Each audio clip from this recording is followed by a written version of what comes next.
Future tenses in English from espressoenglish.net.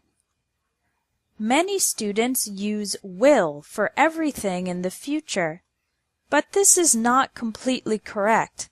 There are various future tenses in English, and in this lesson you are going to learn when to use each one. For predictions, use will, won't, or going to. For example, the economy will improve this year is the same as the economy's going to improve this year. In general, with first conditional sentences, using the word if, we use will and won't. For example, if you practice every day, your English will improve. If you don't study, you won't pass the test. For intentions, use going to. Intention is when you want to do something, but you haven't yet taken action. For example, this year I'm going to lose weight. I'm going to quit smoking. I'm going to get out of debt. I'm going to join a gym. Going to is commonly used for New Year's resolutions. Now let's talk about plans and arrangements. Plans and arrangements are when you have already taken some action to make the plan a reality in the future. There are three possible tenses to use with plans and arrangements: going to, present continuous, or future continuous.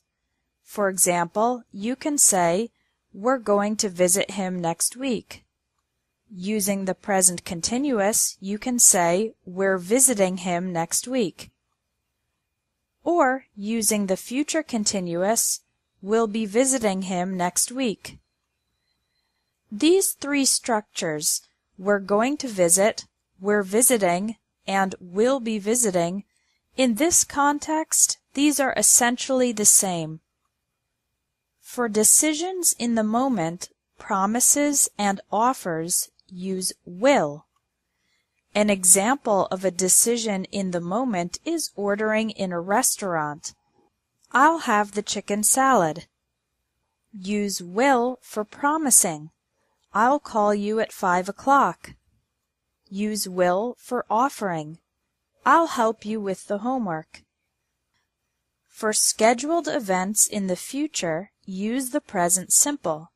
Scheduled events are things like transportation schedules, conferences and events, and things that operate on a regular schedule, like the opening or closing of a store or bank. So it's more common to say, "Our flight leaves at 8 o'clock," instead of, "Our flight will leave at 8 o'clock." The conference starts tonight, and not "the conference will start tonight," because it's a scheduled event. Finally, we have events that will be completed before a specific time in the future. In this case, use the future perfect.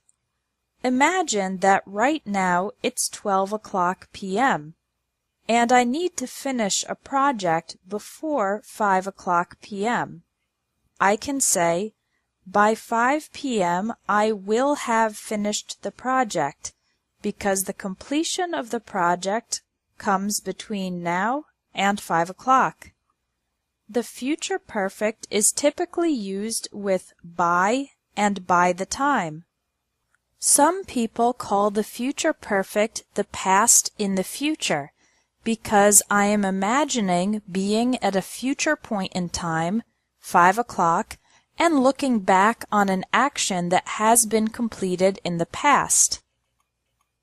Your homework is to complete the 5 exercises under this video that will help you use these future tenses in your English today.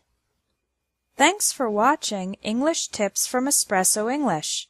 If you liked this video, please share it.